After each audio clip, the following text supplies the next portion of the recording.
So, what happens when your Turo customer decides just to leave the car in Florida and not bring it back to you? Well, you go get it. I just got back from a 16-hour drive after they decided to break the car in Florida doing burnouts or something because they broke the axle. But the condition of the car, it's just terrible. You know, the brim's damaged, and inside it's just trash everywhere.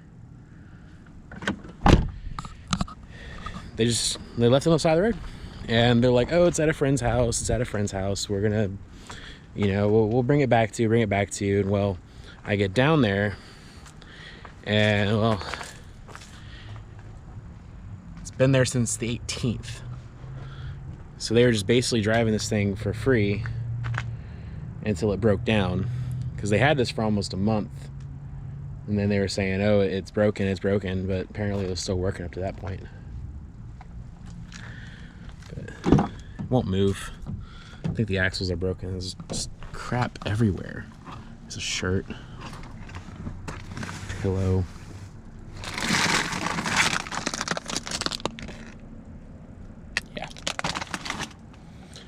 Yeah, these people were not very kind.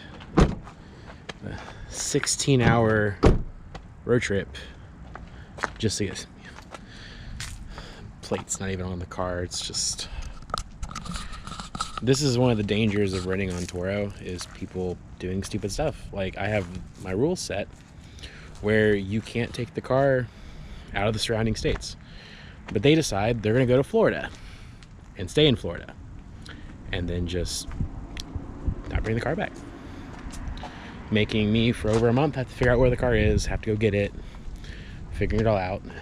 What's worse is it's not the worst thing that's happened this week. This is just the most reasonable, most recent. And look how I had to even tow it. I don't even have anything that can go that far reasonably, but I had to tow it with a Ford Edge. A Ford Edge. Look at this. This is how I had to tow the car. With the mom mobile. I was rolling up in the gas stations, pull up next to truckers and be like, "Hey, what's your load? Hey, oh, is that Peterbilt? Yeah, I got a Ford over there. Get a load up in Jacksontown." But,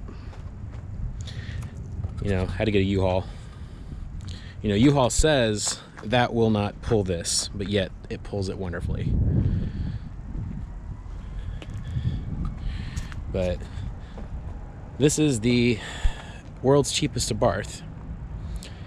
It's got a air intake, a tune, a go pedal, lowering springs, polyurethane bushings. It's like 90,000 miles on it. It was only $3,700. Just amazingly good car. Just makes enough power to snap the axles, apparently. Because this thing won't move.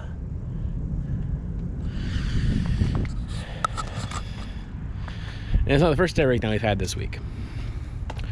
Earlier, the Turbo Beetle, it decided that it no longer wanted to disengage the clutch. So I had to drive this back from that little point in Georgia where it's like Georgia, North Carolina, and Tennessee. I had to drive this back with no clutch, just straight running it on the starter and catching the gears and just making it work, just making my way. But it was for some fun roads too. I'm gonna head back up there with one of the when it runs again and just have a blast. And then there was this car. The renter decided that full throttle was the only way to go all the time. Hit a nail, hit something there. Obviously flat tire. Just overall kind of ruined the car. But transmission's dead. That's just a sad part of life.